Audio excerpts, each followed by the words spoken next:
Part 7 in Gillum, Arkansas. This is Part 7. All right, out of everybody from the Blue Collar Comedy Tour, who you think has turned out on top? I would say Jeff because of longevity. I think Bill Engvall eclipsed Jeff at some point. The thing though too is Bill had his own sitcom, right. But Bill was on basic cable. Jeff was on a network. That's the thing though too. That's true. And Jeff had Jeff had a lot of those selling records. Bill never did.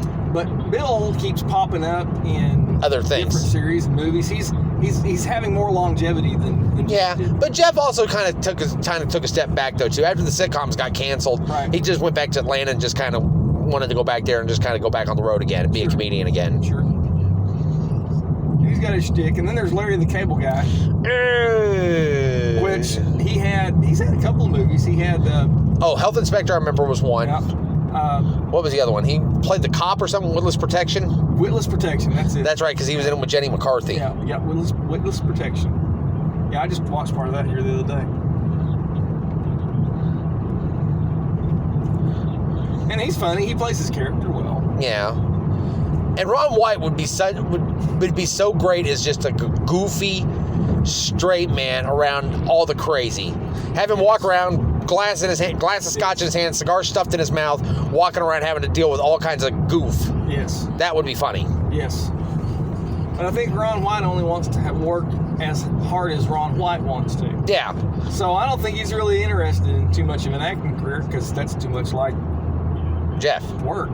Yeah, it's too much like work, yeah. I just want to go around and just be myself and have fun. Why not? At least that's what he portrays. I don't know. Yeah. I mean, all these guys have got characters that they play on stage that aren't actually them.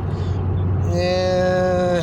Jeff pretty much plays himself. Jeff and Bill pretty much play themselves. Bill Engvall more or less plays himself. Larry, yeah, the guy that you see on stage is not Larry. Yeah, I know. He's that's just a character that I play.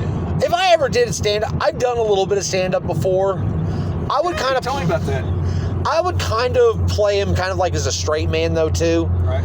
I'm stuck in the middle of a crazy situation, rotating 365 degrees. I'm 360 degrees surrounded by goofy and crazy though too. I kind of wrote like a sitcom pilot idea in my head of like a series. Actually, Leland and I did once a few years back. We actually wrote a sitcom idea based around me though too. Right. It was called Settling the Score. It's about this sports writer or sportscaster who gets fired from a job after breaking the biggest story of his career and ends up blowing his career. Right. And he ends up getting stuck. He ends up moving with his British wife to England to take care of her ailing father. Fish out of water. It was fish out of water, but he has to deal with this complete culture shock. This American dude in England, right, working as an English broadcaster. Oh wow, he got into broadcasting in England. Yeah, and it's completely hilarious. Because Oh. we ended up coming up with the idea for about maybe a dozen or so episodes. My buddy Wallace had the idea for a sitcom. Okay. Right, off of his notes, and to our experience, it would kind of be like MASH. Oh gosh. Except it's civilians and military working together in an engineering unit in Afghanistan. Mm-hmm. I think the idea we had, it was going to be kind of like a domestic comedy, like a Murphy Brownish kind of thing in England, with a little bit of like things like that. Right. Yeah, I think Wallace's idea of a MASH type comedy set in Afghanistan could be interesting. Yeah.